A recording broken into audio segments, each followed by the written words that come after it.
Before anybody, takes any question, I just want to ask you, diverting a little bit from your presentation, what has been your personal experience like as you traversed across this terrain of struggle as a journalist for almost 15 years now? So if you can give some of your personal experience during this journey from 2011 to 2025, from the organizing Morung lectures to giving one now yourself. So what is what are your thoughts on that? Or what are you feeling? Since 2011, like I have kind of highlighted that I came from a very different context. I worked as a journalist in Mumbai before. I was trained at Indian Express and Daily News and Analysis. And I later went into research and only came back to journalism because I thought journalism was one of the best ways to carry forward human rights activism by plugging the people into the conversation and not doing the research somewhere far away in an institution behind closed doors. So working in Morung Express because of their focus on bringing these sort of issues and highlighting certain kinds of issues over others, and the kind of issues that people like I and many others were interested in, was what made the work in Nagaland since 2011 very interesting. Not always enjoyable, obviously, because of the democratic situation here. My experience may have been very similar to journalists often and very different from journalists often, given that I'm protected from, like I said, I'm not an insider, so nobody is hammering me from my own community saying, how dare you write this about the community. But there is also this thing that you do not have access to the internal dialogues of a community. So there's always the space of misreportage, right? Because you understand them at such a broad scale that you then report on it as an outsider reports on it. When you're an insider to the newsroom, you're not an insider to, say, Naga affairs in that sense. So you're always reporting as an outsider. So I think a lot of my reportage is very what do I say? It's kind of blanket and bland even. And I see that when a lot of my peers here report, they bring some sort of nuance that I really simply don't have.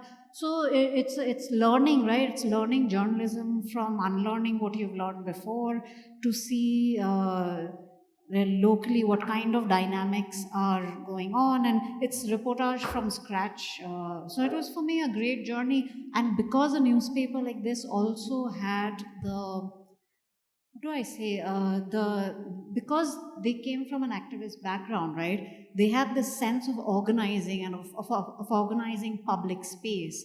And because it wasn't just restricted to the newspaper, there were these sort of platforms that were going on continuously. Morung Lecture is a bigger one, but there were many smaller discussions, and I'm sure many people have, at different points of times, have been part of these little discussions that the Morung Express constantly had. So the things that we were reporting always had some sort of educative material, even for the journalists, of course for readers, but also for journalists to train ourselves, retrain ourselves, go back to school, learn from difficult discussions, argue it out. And at the Morung Express office, we really argue with each other. That's one thing is omnipresent. Editors and journalists don't agree on anything, which is great, which is what made the work just fabulous. I think those were some of the experiences I had. Aheli, I have seen someone who had her boots on the ground. Okay, really. Many of you may not be familiar with her work, but she's someone who traveled across the Naga homeland during her stay at Morung Express. So many of us are, comfortable as armchair philosophers, but I think Aheli is someone who has tapped into the thinking of the community, if I can put it that way. And And therefore, my question to Aheli is very specific, and I hope this will also, help in the discussion. In your journey, in your participation with the Naga community, I want to know one strength and one weakness of the community. That's very specific, just one strength and one weakness. The second part of the question is, you have seen the past, you have traveled, you have witnessed the present, and as we look to the future, what are the three areas that you would want the Naga community to focus on as we look forward? So that is a very specific question. Yeah, thank you. No, thank you so much, Along. You all don't know, but Along Longkumar was my first editor when I came to the Morung Express. And the first piece that you all saw that I wrote, I kept asking him, tell me what to write. I don't know what to write. I don't know what the audience is. I have no idea. Along was like, write whatever you want. It's the page is yours, the column is yours. And starting from that point, he encouraged me. He's the one. And of course, Akam Longchari, the publisher, is there. Both of them encouraged me. They have different thinking processes, different directions, and editors and publishers like these are fantastically wonderful to work with. So we as journalists, what we write, are able to write because we have editors and publishers like them. So thank you, Along, for acknowledging my work, but thanks be to you for lifting me up to be able to do that work. How can I say what is the weakness of the community? But strengths of strengths, there are so many. What do I point out? One.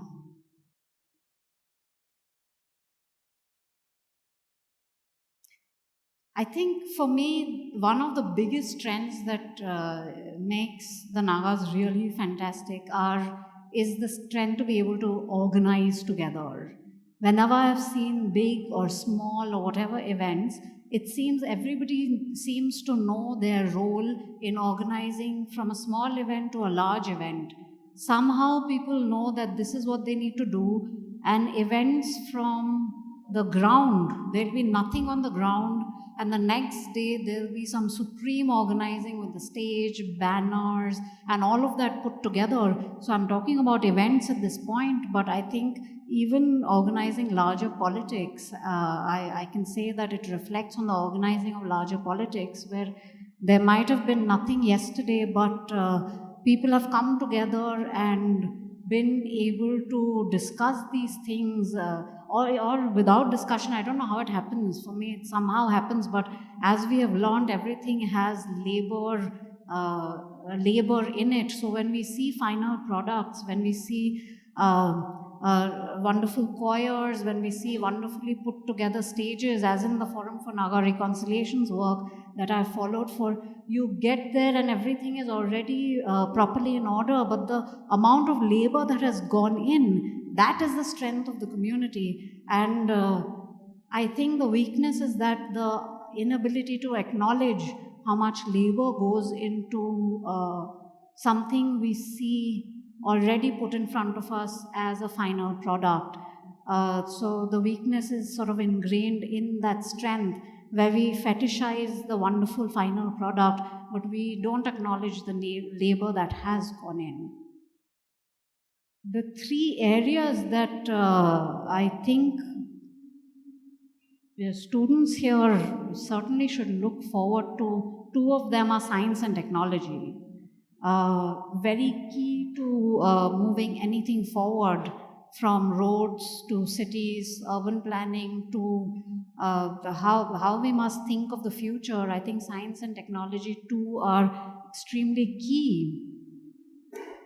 And the third, I think, would be to start relating to neighboring peoples who may not be something we see as like us, right? People who are not quite obviously like us, who may not have our own style that we have, may not have hair like us, may not have walking style like us, who may be a little bit more underprivileged than us, a little bit more privileged than us maybe, but they are missing the beat on what is going on the ground. So suppose while studying indigeneity, I realized that the true comparison, the true way to understand what is going on with indigenous peoples is to understand how they relate to non-indigenous people, right? Because sometimes you find that across class you have better understanding between yourself and say an Ahom person who is of your same class than your own Naga brethren who might be super rich or super poor, who we cannot understand. As middle class people, we may not be able to relate. So to be able to relate to somebody different from us and to be able to see what is it, what are the things that we can do to be able to relate to people who are not our own birth assigned origin, right? They may not originate from what identity we were given at birth, but as we grow up, we know that we can relate to somebody very different from us, and to be able to try that, I think those three areas, science, technology, and relating to so-called others. Just to keep the momentum going, my name is also Alung Kumar. So I'm a teaching fellow at Ashoka University in the Department of Sociology and Anthropology. You talked about the legitimation of knowledge and knowledge as commons, and I think that's a very interesting way of putting it. And while I do agree that there is value in the tangible word, in the printed word, I also worry about readership. You know, who are reading these papers, who is producing these knowledges, right?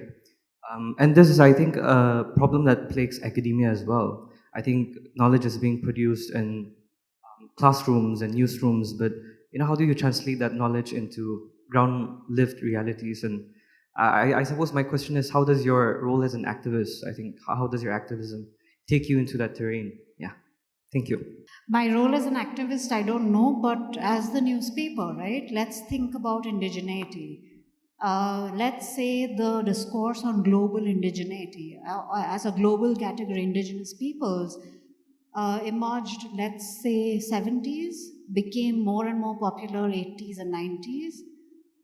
And in the 2000s, I don't think if you look at the previous documents that were there of any of the, say, national groups or other newspapers, you will not see a discourse on global indigeneity having emerged that much.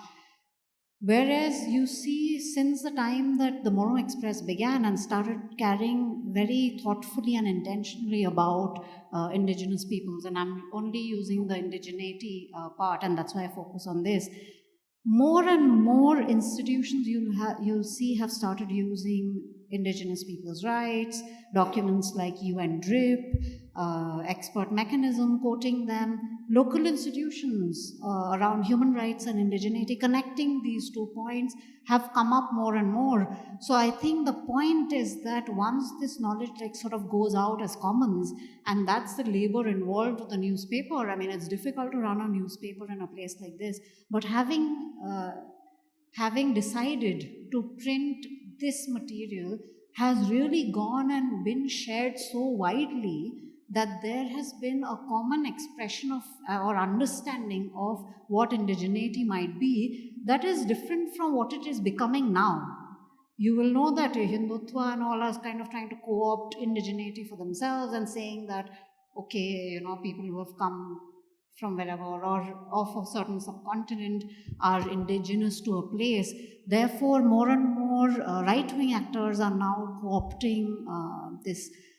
So the terrain is shifting again. But till now, the terrain that has been built, you will see that the knowledge actually has gone out. And because it is not copyrighted knowledge, this is why I'm saying it is knowledge as commons, because the labor kind of pushes this knowledge into the territory of belonging to everybody. Because it isn't copyrighted as in academia where you have to go to JSTOR, you need subscription. You go to Morung site, it's been there. They take a lot of effort to be able to put out their old archives into public forums, so it's there and for everybody to use.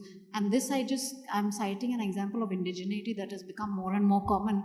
And I haven't done a study that will show that the language has become more widespread and people have been able to use it both to assert their rights and power.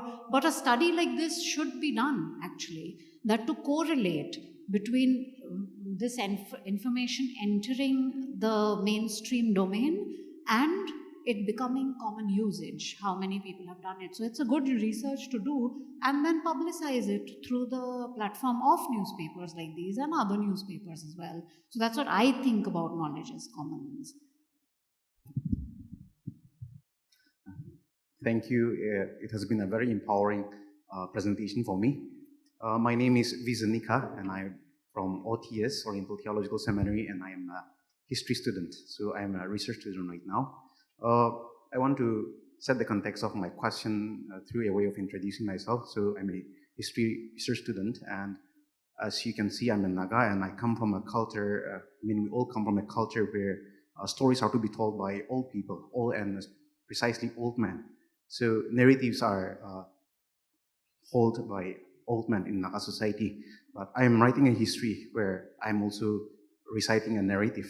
So, but as you can see, there are social, political, religious, and cultural hierarchies that control my expression of thought. And as you have talked about academic objectivity, the significance of academic objectivity, and that's what we strive to as a research student. And well, I'm also doing that. But while presenting our facts and data through our research, how do you overcome the fear of those hierarchies, the challenges of those hierarchies? How do you overcome that? And how do you respond to critics who might consider you as representing a particular ideology or a school of thought despite the objectivity you follow? That's a really good question. Thank you for asking it. This was very difficult for me because hierarchies, in a sense, because I don't belong in that insider terrain, so I'm not in a hierarchical relationship with many. But of course, I don't want to, for example, I'm writing about religion, right? Now coming from mainland India and saying something by critiquing, say, how baptism, who legitimizes what it means to be a Naga Baptist today, for example, right? When you look at the newspaper, that itself, once you start analyzing the data, there'll be so much to critique that sometimes you'll become, the person who will get punched. Because when you look at your data very objectively, it talks back. And it talks back things that may not be comfortable with the status quo that exists in society. That is definitely going to be the case, and yet we had to have critical distance, right? Say that we cannot write about history simply as members of a particular group. But if you are a member, this does not mean that you cannot write a critical history of your own cultural and political processes. But the idea is to be able to, I think, just write about what are the pressures you face, but also remain like, okay, empirically, what is your material, right? And report it very diligently that this is what my empirical material said, and whatever theory you use, show the conversation between your empirical work and your theory very clearly. Then of course you will still go down, you will still be hammered at some point, but because of the hammering, you cannot not write the analysis that you're doing, right? You cannot lie in your work in that sense. It's very similar to journalism in that because we go out in the world and we are going to be writing things that people are not going to like at all, but we also moderate because everybody has to live on, right? You have to come back home, you have to live in this, inhabit this space. So you can be, I'm not saying you have to be diplomatic about it, but what you need to do is show empirically that here is the evidence. So even if your editor is saying, no, this is not true, there is still evidence, but you know that there are examples of historians being punished for writing these sort of histories in all communities. This is not special to your community or anything like that. This is the case. Anywhere you go, you will be hounded out. How many scholars are hounded out of India today? because we cannot write about certain kinds of histories anymore, right? You're not allowed to enter, or you're not allowed to leave. Worse comes to worse, you could be jailed. So that is going to happen. So you have to decide who you want to pick your battles with, because your empirical evidence is often going to show things that are contra politics that exist today. So I think being clever about it is also a good way to see, like, who do you want to pick your battles with? What do you want to do as a next stage? But this is not to say that lie in your research. We stick to your empirical, what your data is saying, as much as possible. That is the ground on which you stand. Hello, I'm Alobo, currently pursuing my Bachelor's of Mass Communication from Tatso College. During your presentation about the side of struggle, I learned that you talked about how the media is responsible to giving out knowledge to the public, and journalists, reporters, they decide what to be published and what not to be published. So in this ownership and partnership era, do you think having ownership and partnership over media houses and printing press degrades the authenticity of speaking the truth to the public? And the other question is, what can be done to safeguard the journalistic integrity? Ownership matters a lot. We've seen the examples of crony media, right? Crony media means who are interested only in profit, and crony capitalists who will put out information based on what advertisers are saying, and only what advertisers are saying. All news media need to put out certain part of their news that advertisers govern. There's no doubt about it, because that is what helps sustain also an independent media. But when advertising goes beyond your journalism, that is when crony capitalism or crony media kind of can take shape. It will still be a site of struggle. It could potentially be a site of struggle, but it would be about other things, about, you know, that it's about, if you look at Times of India, for example, right? Ownership does matter. These are big capitalists. When Adani took over NDTV, a bunch of journalists left. So it's actually, ownership is also very related to journalistic integrity.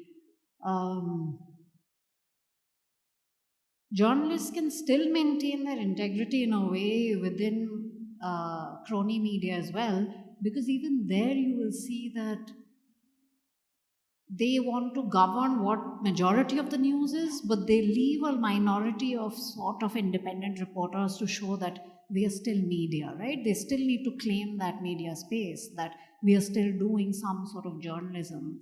So, but unfortunately, what is happening today more and more, because all of us inhabit a capitalist era, there is no doubt about it, right? Some people do not get the money distributed as they should, and some people have too much. Which means small media more and more are facing the brunt of this capitalism. And given when these large emergency situations happen, like the COVID pandemic, right? It pushes these small institutions completely out of the game, because it's such a huge push that these newspapers that are working on very small margins are just sustaining through their journalism. They are unable to sustain anymore. So I always tell, bigger entrepreneurs in Nagaland also, put money into your own institutions. With such great difficulty, for years, journalists and editors have brought up good institutions in Nagaland though, isn't it? And if we are not even buying that product, we are not giving 4 rupees per day to buy that product. Most people are like, no, we'll just take one newspaper, because you're barely getting any information. You might as well read something nice, spend whatever little money you have. I say that subscribers should subscribe to it, that entrepreneurs should put in more money into the robust institutions that have been locally built, because tomorrow you never know, some big capitalist might come and say, I'll buy off these 3 institutions and it's fine, I can just run it however, right? And then there could be journalistic integrity, there could not be, But it's very important for local actors to support journalism, good journalism, right? All of us to support good journalism. And I see that whenever, say, here journalists get into trouble, nobody comes to their rescue. People don't stand up and say, no, we are behind the journalists and we will stand by them. If there is a diktat from civil society organizations, of course, people will be like, oh, this is my institution that has said. But nobody will say that we are with this democratic force called journalism, right? Who stands up? Have you ever come across a press release, except from the journalistic institution themselves, the Nagaland Press Association, the press clubs, and so on? So if you want journalistic integrity, if you want good journalism, you want investigative journalism, it's for students to come together whenever journalism is in crisis, to form conglomerations, organize yourselves together and say, we stand by the journalists, we don't listen to our civil society institutions, because in this case, our journalists are right. We back them, we support them, we prefer to back them more than what, say, some institution might be saying. If you're in disagreement, if you're in agreement with them, then that's your prerogative, right? The point is I'm trying to make is that we support our erstwhile institutions where we have our blood origins or birth assigned origins, but we don't support progressive institutions like journalists and journalism. They will die out, and then that's not their fault at all.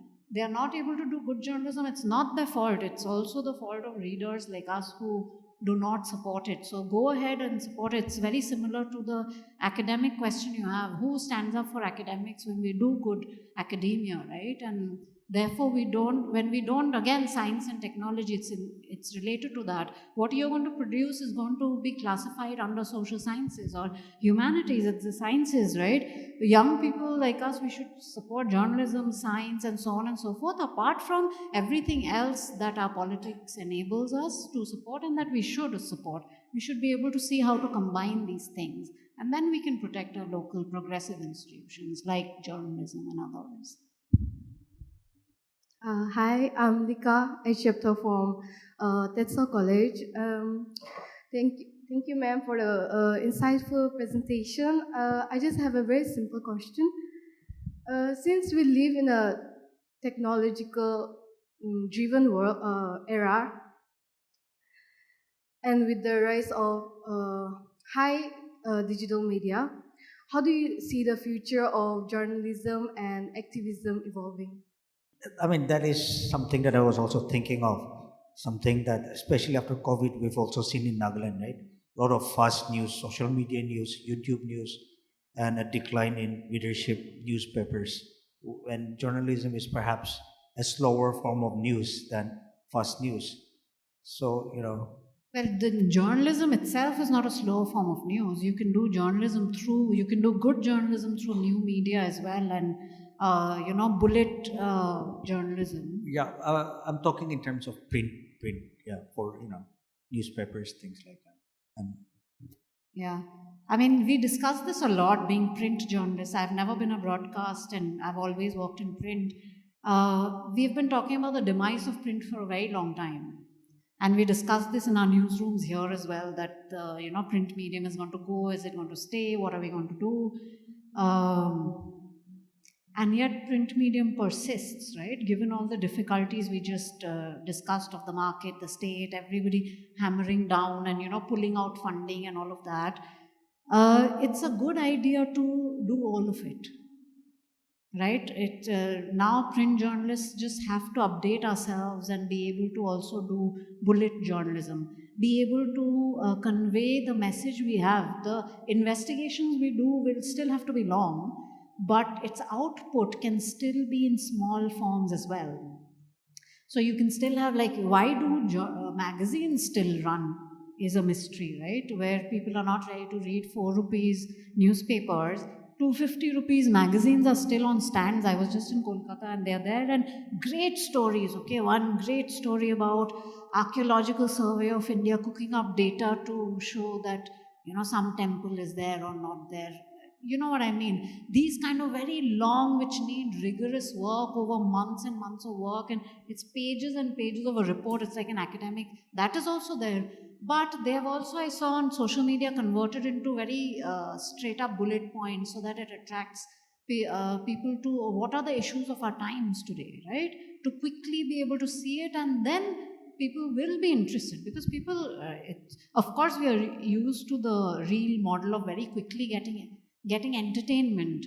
But when you want to understand an issue, you still have to go to long form at the end of the day. So one of the ways I would see it as is to combine all of them. And that's a way for, I don't think print is on its way out, because where are you going to read the investigations? You can't see it on reels. So I still feel that print will be around. Hi, I'm Imli Sindoma. I am pursuing Bachelor's of Mass Communication at Tetso College. And Aheli, she has been working for over a decade in this field. So as a media student, I am intrigued to know the struggles and challenges that you have encountered in these years. Hello, Miss. Thank you very much for this very interesting presentation. Honestly, this has been one of my first times attending a seminar on journalism. My name is Tokhun Choi, pursuing my master's in English from Tetso College. And with context to Nagaland, I mean, it's not exactly with context to Nagaland, but specific context to Nagaland, journalism has been a field of critique that is filled with critique, especially when it comes to cultural information. And so when it comes to critique, misreportage can be a very big factor. And for example, when we talk about MSG, just with context, we still believe that the intake of MSG will make our bones brittle, but then it is actually American propaganda against Japanese, to demean Japanese food culture. And so, but the way it was produced so well that we still believe it to some in many homes. And so my question to you is, when we talk about good journalism, how can us Nagas, the public, differentiate what is good journalism from bad journalism? Thank you. I'll take your question second. I'll take his question first. Misreportage, yeah, good from bad, or even, you know what I was saying, knowledge. How do we know what is knowledge and what is not, right? I mean, how can we, what comes to be classified as knowledge in that sense? So good from bad is a question, and what is knowledge or not is the question. What I want to stress on is this word of connecting knowledge as commons, right? We should think about the struggle that goes on. So there is a lot of misreportage, because we'll pick up stuff from agencies. We'll go to an event and somebody will be talking about stuff that might be fully wrong, right? Maybe factually wrong. But we may have reported on it, for example, right? Now, if we are to classify that as knowledge, that becomes problematic, isn't it? So we need to look at these things also from a step back, that over time, how has a particular issue been reported? What kind of claims have been made, right? Or so if we are to pick up MSG, and think of MSG as, suppose it could be about all of these other big things that we are talking about, indigeneity, religion, Naganess, and all of that, right? What has been reported over a long period of time about it, and say, at least as research scholars, say somebody like you, a student who's studying these pages, right? We should be able to say something conclusive about who's made claims over a long period of time, right? Which agency has reported MSG is good? Which agency has reported that MSG is bad? Where does it come from? Who's put in the money into that kind of research? Which country is involved in that kind of research? Is the CIA involved in some sort of research?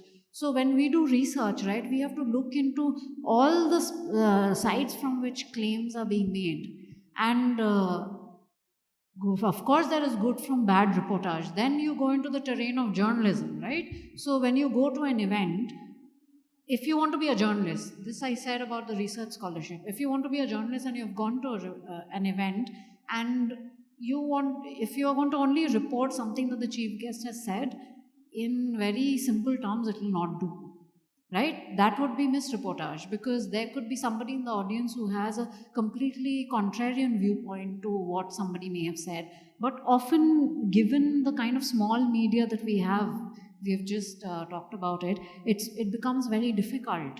So what happens is, over a period of time, one day we report on one thing, but 3 days later we might be reporting on something that is contrarian to what they have said. So always a good idea to see bad from good journalism something as big as that, to be able to take a step back and see a large body of data, to be able to determine. And then I don't know how you draw the line between good and bad. Then you have to say what is it that you're looking for specifically. So on and so forth. What are my struggles and challenges in my own practice? Very lot of struggles, basically. But fun struggles, because when you come out at the other end, you feel like nice. You feel good at having drawn some of the conclusions that you draw from the struggles. But what struggles shall I say? As a woman, of course, you struggle as a woman media practitioner. If you want to cover politics, for example, it's a fully male field.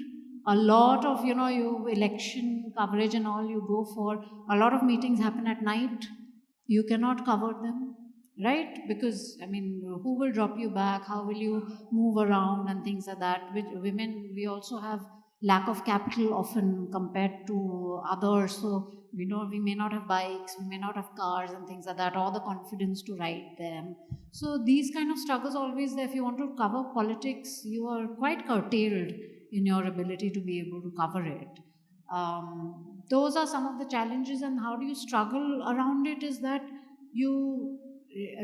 I've gone to a male bureaucrat to do some story regarding oil or something, and they will comment on, why does your hair look like that? And you're like, what business is it to you? Would you comment like this to a male journalist, for example, right? So always I've seen a DC woman, a DC here, who was always like addressed as a little child by the elders and all of that, who would come in thinking, oh, we are the bosses, right? She has said, no, get out of my office, knock my door, come in and sit when I tell you. Sometimes you have to draw rude boundaries.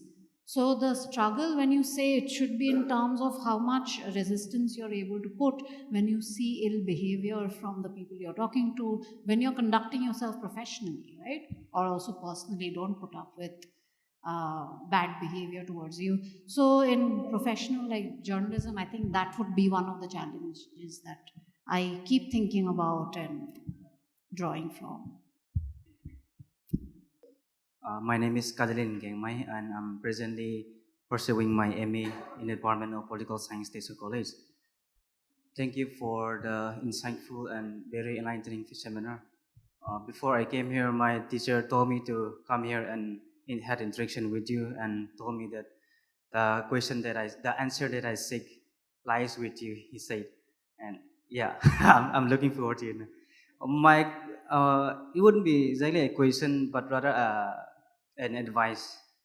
Miss, you have mentioned that your life, your journey as a journalist and researcher was rather difficult. And for the same, you have been to different countries, India, Norway, back to India.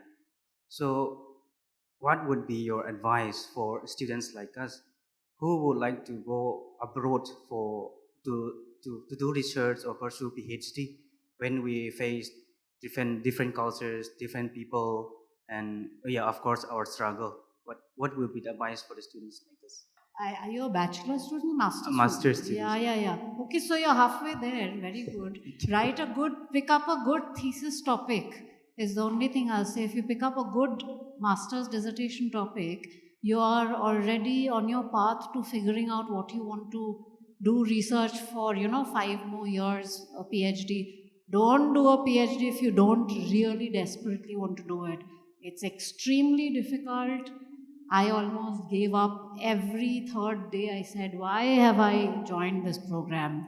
But I do encourage, people who do want to get into research and really doggedly want to do it, pick kind supervisors, pick good people to work with.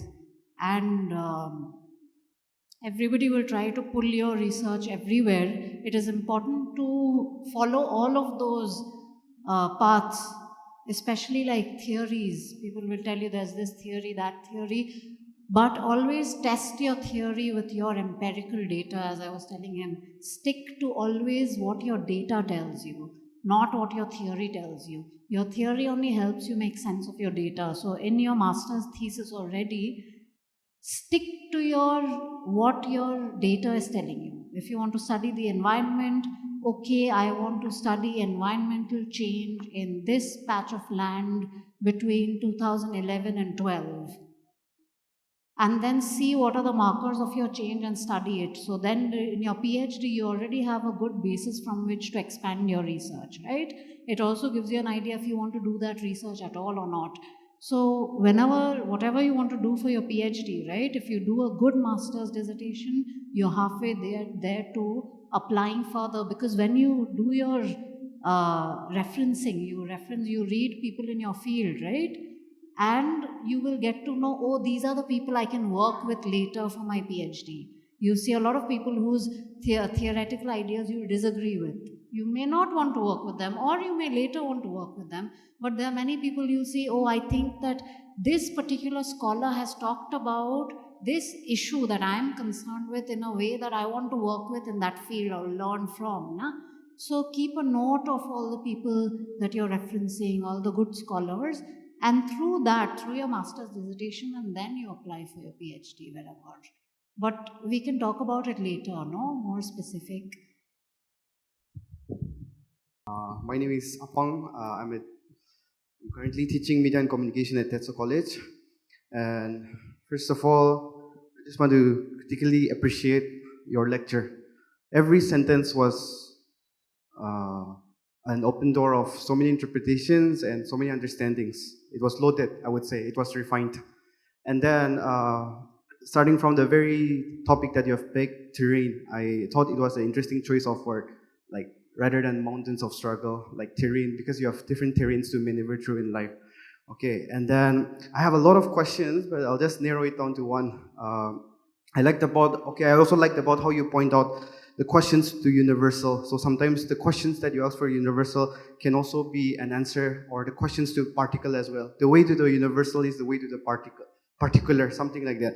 And then you talk about common interests, common experiences, how that brought the team together. But sometimes common interests might be similar, but experiences can be different again yet. That was also interesting. I liked how you point about the team, when you work as a team. But again, when you went abroad, you had to work alone. So the question is how does teamwork comes together? And sometimes is personal work also necessary for you to flourish? Personal time, personal space. Those were interesting as well. The question is, I was just intrigued by the word naganess that you use. Even the title, and then a lot of repetition. And I wouldn't say that's a word per se. It's more of a hybrid word, I would say, naganess. And I also connect that with how you mentioned belongingness. I'm not sure if my memory serves me right, but belongingness, something about belongingness and naganess. And then powerlessness, how our powerlessness through journalism give rise to. So I want to ask what your purpose and the meaning or your intention behind the word naganess. Is it a feeling? You mentioned it's culturally and historically, it's a product of cultural and history as well, but is it a state of mind as well, or can that be inculcated as well, maybe through the repetition? As I was exposed to the word naganess, it has also some internal effect on me, how it produces. So naganess might not necessarily be patriotism and nationalistic feeling, but the word naganess and how this can be passed on to our younger generation. It's all over the place, but just open for discussion. Super, thanks for that question, because I think many people have that question. You've told me you've had that question. Yesterday I spoke to Imti and he had that question. And naganess, at first my supervisors was like, you're using this, essentially loaded term, naganess, assuming that there is something inherently Naga about something, right? But naganess, as I found out, was a hashtag on Twitter. People use Nagaism, people use all kinds with Naga. They join many things as a way of claiming that something, it could be an object, it could be a necklace that they're talking about, that they're selling. So it's a market product. They ascribe naganess to market products, to identities, to philosophies, to lived experiences. It was so broad a term that sometimes if you go through the newspaper, and I say newspaper only because my data set is drawn from the newspaper, it almost ceases to make any sense. It is so large. So actually I just used it as an analytical category, as a conceptual tool to see what kind of different actors use this to claim some sort of a belonging to this category of the Naga, right? The category of a Naga is a very specific thing in the world, after all. You get certain rights because you're a Naga, especially when you're a Naga of Nagaland and not a Naga of elsewhere, right? You get differentiated based on what kind of Naga you are. Somebody claims you're a true Naga only because you're within these borders and not elsewhere. Your Naga social and religious practices are recognized as part of the Article 371A, right? And yet what those social and religious and cultural practices are, those are everyday claims that fight it out. So there really is a fixed way to be Naga, and yet there really isn't a fixed way to be Naga. And if you look at the newspapers, you will realize that every day there are tons of press releases and public discourse articles that both support and contest that. Sometimes Naganess comes to the rescue in prohibitions. When you want to assert prohibitions, when you say that I am for NLTP, right? This is the right way to be Naga. Whereas you also use Naganess to contest prohibitions, like the dog meat prohibition. When they say that no, we object to this dog meat prohibition because we are Nagas and we have had dogs as part of our traditional meal since time immemorial, for example, right? So you can use Naganess to do two completely different works, one to support a prohibition, one to contest a prohibition. You can use Naganess, this I'm only citing from my research of that time, okay? And there can be such a broad way in which it's used. Sometimes it is used to assert national belonging, right? That we are on this scale of, we are Nagas as a national brotherhood of people everywhere where Nagas live. It could be on the land itself, but it could also be in the US, right? Whereas Naganess is also used to say that only people within Nagaland's borders are Nagas, as we were talking about. So Naganess is used in so many different ways.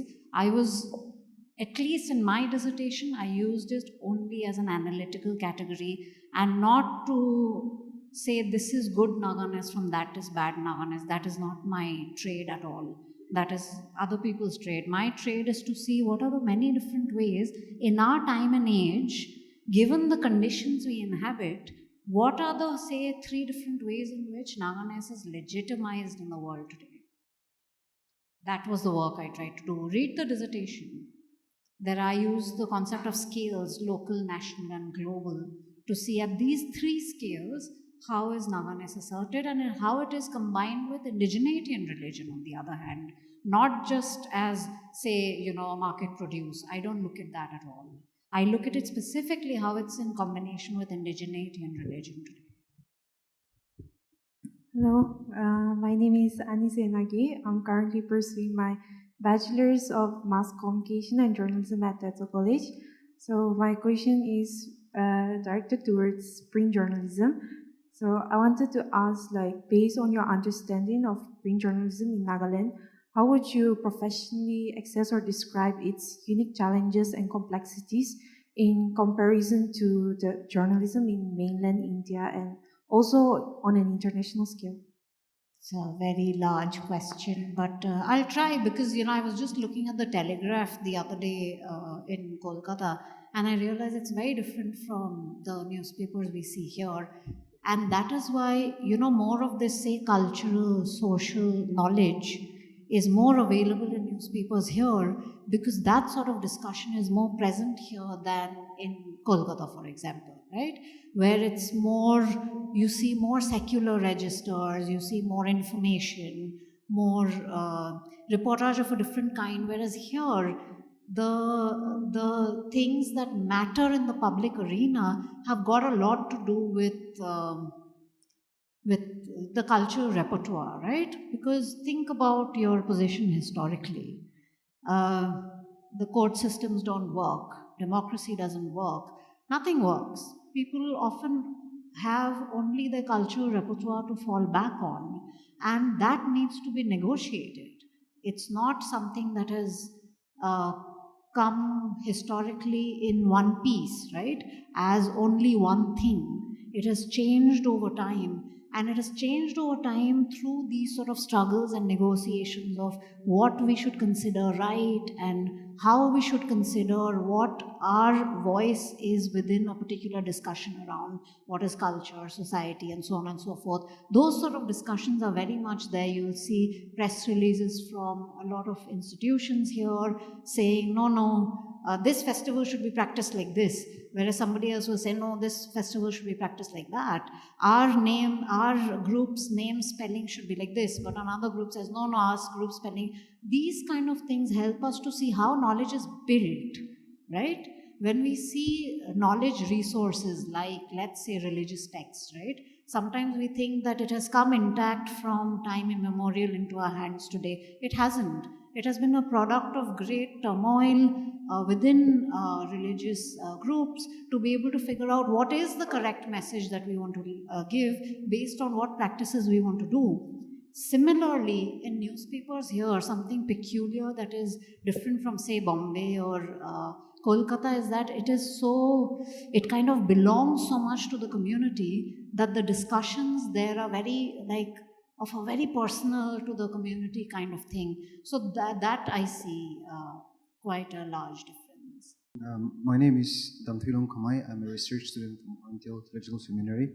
So we've been talking about objectivity. So my question is directed towards subjectivity. We all know that every individual is a part of a social location, and we all have affiliations to certain people or things. So bearing that in mind, my question is, do you think that in journalism, or for that matter in any research work, the research work that we produce, can it be totally free from biasness? Or if yes, then there's another question that comes up, and that is, how can we be sure that subtle biasness have not crept into our work? Yeah, that's my question. Thank you. Theoretical bias will be there. Bias about, like I said, our class belonging, our race, gender, caste, tribe, so on and so forth. We'll always bring certain perspective that we have been taught, right? We've been taught to view things from a place we already stand at, because we have been taught that, we have heard that over time in our families and when we are growing up or in our schools. Then we go to colleges, we sort of learn then to view things from a new standpoint when we get education, which is what changes the place we stand. We constantly shift the place we stand on, right? And then we begin to view other people's perspectives. We meet friends, we meet people from other cultural backgrounds. We see that, oh, okay, they do these same things in this way. There are some similarities, some differences. So that's the bias that always comes into any kind of writing. Human writing is not necessarily free of bias, and yet we cannot say that the fact that there is gravity is a biased is bias science, right? We also have to say that there are some things that are objective.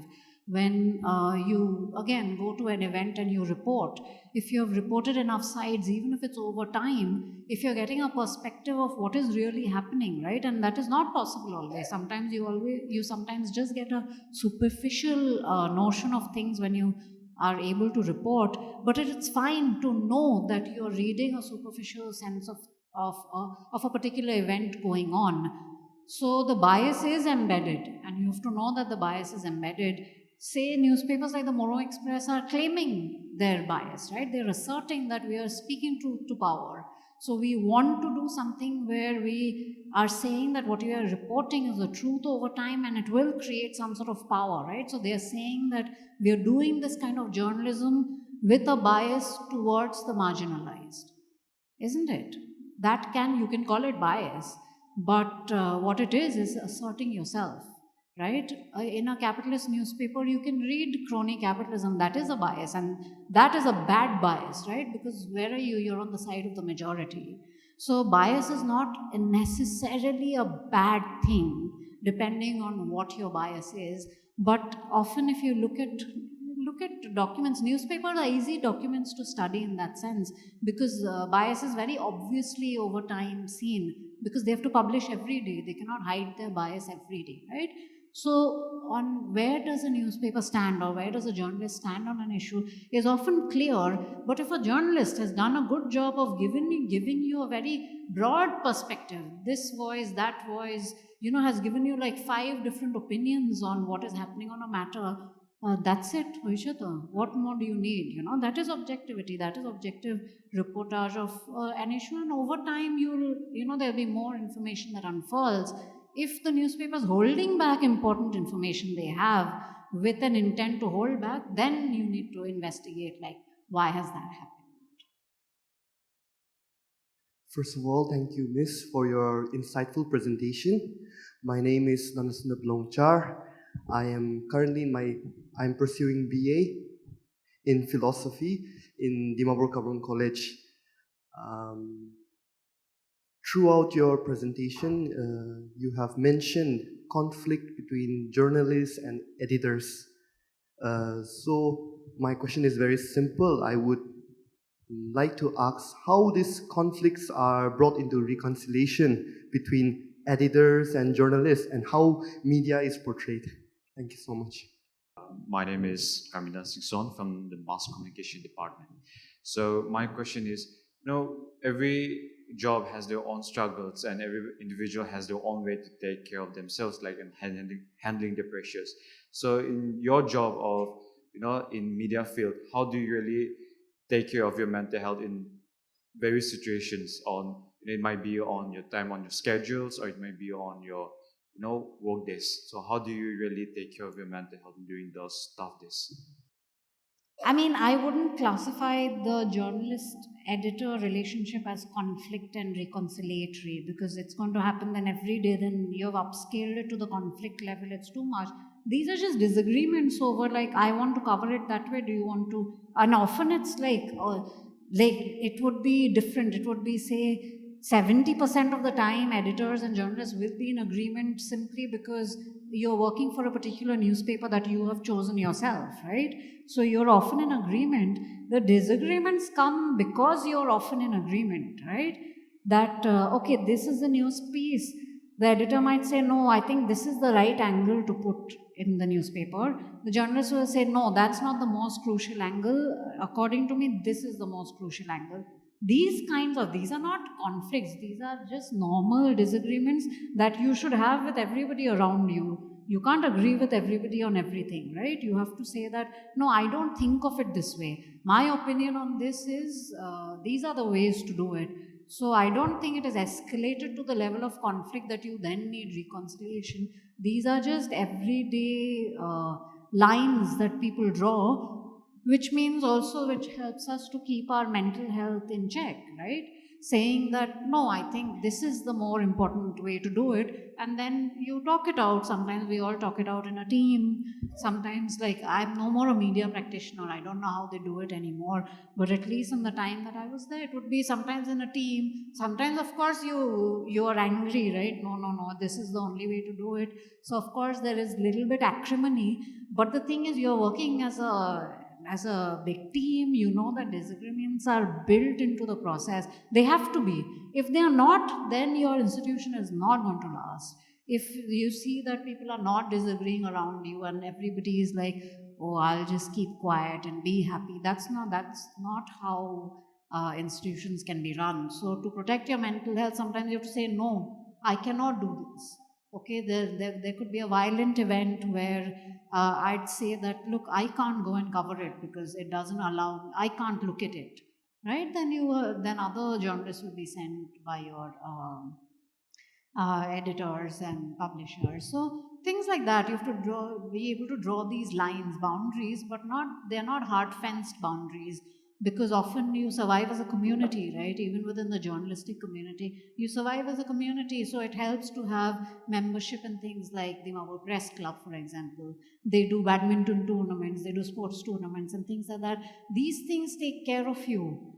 Because you can't always in places like these have the salary you want, you go for holidays and all, those kind of things can't happen. So you fall back on your community of journalists to be able to discuss the things you want to discuss. And then in the newsrooms, when you have disagreements, don't fear from disagreements. Disagreements are a good thing. They help to make your journalism and make your any public discourse better, which is why I like the Naga press so much. Whatever somebody will say, there is always somebody to say no to that, which is very nice, right? There's a nice debate in the newspapers. Many people don't like it and say, oh, why everybody has to do jhamela over something, but it's good to do jhamela because it's better to have disagreements and have it publicly resolved rather than, somebody like a dictator deciding this is the way to go about it. So, yeah, I think these two connected questions I would like to answer that way.